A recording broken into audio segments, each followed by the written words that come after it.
What happens when a psychoanalyst starts falling in love with a patient or disliking them? In psychoanalysis, this is called countertransference. But different schools of psychoanalysis see countertransference in completely different ways. In this video, we will explore how countertransference shows up during sessions.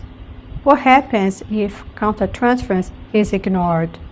How different psychoanalytic schools see countertransference. Countertransference appears in a session in many diverse and sometimes surprising ways, such as the dynamics of attraction and aversion. A psychoanalyst might find themselves strongly attracted to a patient without a clear therapeutic reason for the intensity. This is an intense emotional or romantic feelings that can distort clinical judgment if left unexamined. Discomfort and aversion. It could also be the complete opposite. A psychoanalyst might experience a real discomfort and aversion when working with a patient. They might find themselves wanting to pull back mentally or physically during a session.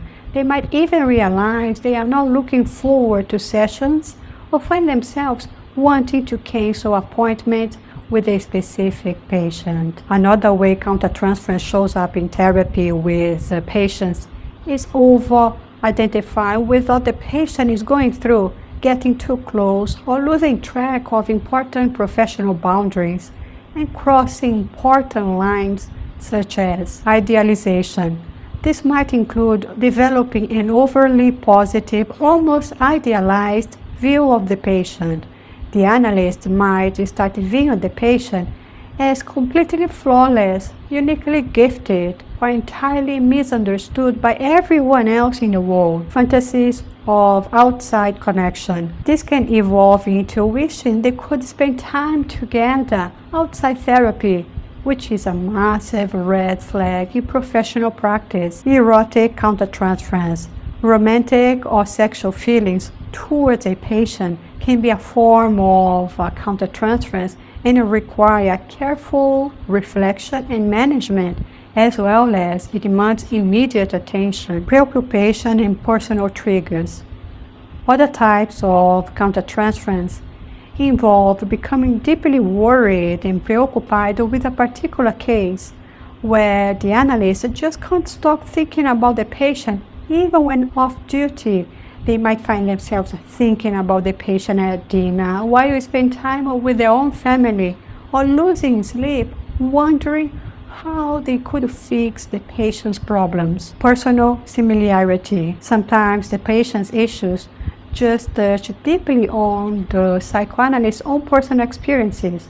For example, if the psychoanalyst had an abusive parent, they might react strongly, maybe even get visibly or internally upset when a patient talks about their own parent's abuse. This is the psychoanalyst's own past being actively triggered in sessions with patients. So it's clear from all the above examples that countertransference is an important signal that needs deep, deliberate attention. It often involves powerful feelings, whether positive or negative, that go far beyond the immediate context of what's happening on the surface of the session. What happens if countertransference is ignored? If it goes unchecked, it can seriously get in the way of effective therapy. It creates a blind spot because when an analyst is swept away by their own unconscious emotional issues, it heavily affects how the psychoanalyst interprets what the patient says in sessions. Instead of interpreting the patient's material objectively, the analyst might start interpreting things through the lens of their own defensive needs, their own desires, their own emotional pain. Furthermore, it can severely damage that crucial working relationship that we call the therapeutic alliance. For effective analytic work, the therapy room must feel completely safe for the patient.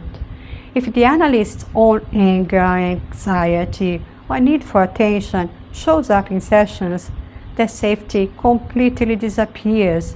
It also directly disrupts the power balance that needs to be carefully held in sessions. The therapeutic frame requires a certain level of neutrality and stability. Ultimately, this lack of self-awareness can lead to highly biased treatment choices or even severe ethical breaches, such as disclosing too much personal information to the patient, oversharing, giving directive, forceful personal advice based on the psychoanalyst's life values rather than the patient's autonomy, or worse, forming dual relationships, whether financial, social, or romantic, which completely destroys the analytic work and causes profound harm to the patient. Now let's explore how different psychoanalytic schools understand countertransference. Sigmund Freud. Freud first used the word countertransference in 1910, and from the very beginning, he saw it as something psychoanalysts needed to be very careful about. Freud's basic point was simple.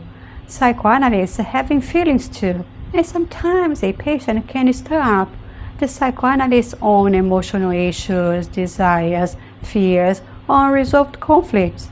But when that happens, the analyst may stop seeing the patient clearly and start reacting from their own personal history. And Freud's solution was that psychoanalysts should undergo analysis themselves. This was not just a brief part of the training, but it was an ongoing requirement. The goal was to help psychoanalysts become deeply aware of their own unconscious feelings so that this would not interfere with their clinical work. But Freud did not believe psychoanalysts could get rid of all the unconscious conflicts, but Freud firmly thought that analysts could learn to recognize, contain, and manage them. After 1910, Freud only mentioned countertransference occasionally in his writings. He never developed into a detailed, comprehensive theory. He mostly saw it as a technical problem that analysts needed to control through personal analysis. It was later psychoanalysts who expanded the idea and turned it into a major concept in psychoanalytic theory and practice. Now, to summarize the classical view, Sigmund Freud was the first one to use the term countertransference, and he primarily viewed it as an obstacle to analysis and something that required careful management through the psychoanalyst's own analysis. For Freud, it was simply the psychoanalyst's own unresolved conflict getting in the way, contaminating the therapy. It wasn't useful, and Freud generally viewed countertransference as an obstacle that should not interfere with the analytic process with patients. But things began to change drastically with Carl Jung, whose approach to countertransference was fundamentally different from Freud's clinical detachment. Jung thought that the psychoanalyst's humanity, vulnerability were not a problem. It was a feature essential for the process. So for Jung, when the psychoanalyst has emotional reactions, feelings, fantasies in relation to the patient, it should not automatically be dismissed as the psychoanalyst's personal issues. They may provide valuable information about the unconscious relationship developing between the analyst and the patient, revealing unconscious dynamics that are emerging in both individuals. On the other hand, Jung also insisted that psychoanalysts needed extensive personal analysis for self-awareness to integrate their own shadows and complexes. Jung believed that a psychoanalyst could only take a patient as far as they themselves had traveled their own journey of individuation. Now, with Melanie Klein's work, particularly on projective identification that she developed around 1946, projective identification is a fantasy mechanism, an unconscious fantasy where parts of the patient's self, especially parts that they cannot tolerate, they cannot stand, or find absolutely terrifying, such as aggression, overwhelming anxiety, or intense hate, they get sort of split off and projected directly onto another person.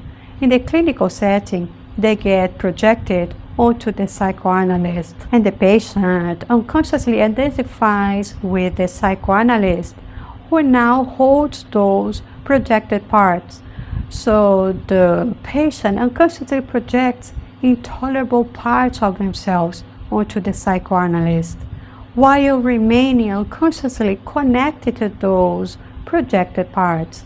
So the psychoanalyst can then feel these projected emotions like anxiety or rage that isn't originally theirs. It is an induced state as the countertransference was induced or evoked. An example of it: a psychoanalyst is working with a very needy client who often says things like, "I know I'm too much, you probably can't wait to finish the session." At first, the psychoanalyst reassures the patient and feels empathy, but over time, after several sessions repeating similar comments, the psychoanalyst begins to feel drained, impatient, or even irritated, almost wishing the session would end quickly. Now, the psychoanalyst is feeling what the patient is most afraid of, that they are burdened, and this emotional state is induced. In Melanie Klein, the psychoanalyst becomes the container for the overwhelming feelings, the fragmented parts of the self that the patient cannot bear yet. So in Melanie Klein, countertransference is induced, evoked by the patient's suffering. Donald Winnicott represented another departure from Freud's original view. Like Jung and Klein, Winnicott believed that these reactions could provide important information about the analytic relationship. Winnicott wrote a highly influential paper called Hate in the Countertransference in 1949. In this work, he explores a topic that was heavily taboo at the time: the idea that psychoanalysts may experience deeply negative feelings, including actual hate towards their patients, particularly those with severe personality disorders or deep-seated early childhood trauma. He argued that acknowledging and understanding these negative feelings, rather than guiltily suppressing them or pretending they don't exist, is absolutely crucial for effective, honest therapy. Winnicott also heavily stressed the absolute importance of the psychoanalyst on personal analysis and ongoing, rigorous self-reflection to tell the difference between two crucial questions. Is this reaction my own unresolved issue, or is it being directly provoked by the patient? Jacques Lacan took a very different position. He almost rejected the usual way countertransference was understood, especially by ego psychologists and the British Object Relations School. And this was a major shift, even controversial. Lacan focused on returning to Freud's original ideas, but with his own specific interpretation, pointing out where he believed others, like ego psychologists, had misunderstood or went wrong. Jacques Lacan felt ego psychology focused too much on strengthening the ego, helping people adapt to reality, and Lacan wasn't interested in that approach, as his focus was on the unconscious, not the ego, and countertransference for Lacan was part of the problem. He saw it, especially the idea of the psychoanalyst using their own feelings to understand the patient, as mainly happening in what he called the imaginary register. The imaginary register for Lacan is the world of images, identifications, mirror relationships, and illusions. It's where the ego lives, constantly comparing itself. When Lacan thought when a psychoanalyst gets caught up in their personal feelings, trying to empathize or mirror the patient, they are just getting stuck in this imaginary register, which is all about ego and illusions. For Lacan, this was just the ego getting in the way of true analysis. For him, that's an ego-to-ego battle, meaning the patient's ego interacting with the analyst's ego, which only strengthens the patient's illusions instead of going to the unconscious level. So for Lacan, if a psychoanalyst is feeling strong emotions, it's not an insight into the patient.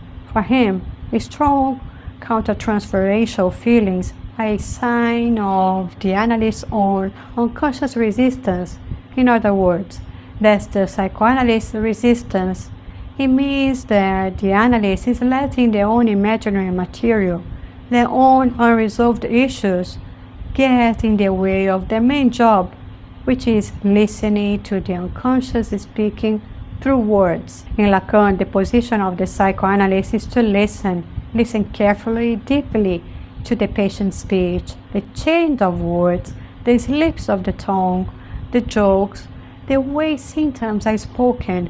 That's where the unconscious reveals itself. Emotional responses from the analyst are seen as potentially interfering with the listening process. Lacan insisted on the fundamental asymmetry, on the fundamental difference between the psychoanalyst and the patient. The psychoanalyst is not peer, not friend, not relating as one person to another in an equal everyday way. For Lacan, seeing countertransference as a shared emotional moment risks collapsing that difference, turning analysis into a simple conversation between two egos, instead of a process that helps the patient to face the unconscious truth as it reveals itself in sessions. So to summarize, Freud saw countertransference as an obstacle. He saw it primarily as an obstacle that required careful management through the analyst's own analysis. Jung saw it as a mutual transformative process. Both patient and the analyst are affected. Both change. Melanie Klein saw it as a container for the patient's feelings, and the psychoanalyst starts to feel what the patient cannot bear. Donald Winnicott saw it as a valuable source of information. The psychoanalyst's feelings could offer insight into the patient, but only with careful self-reflection to separate what's mine and what's theirs. Jacques Lacan saw countertransference as a form of resistance, a clash of two egos, the psychoanalyst's ego versus the patient's ego. For Lacan, countertransference pulls the analyst into the imaginary register, blocking access to the patient's unconscious. Regardless of the psychoanalytic school, there remains a need for constant self-awareness, rigorous self-reflection, and ongoing professional support, such as supervision.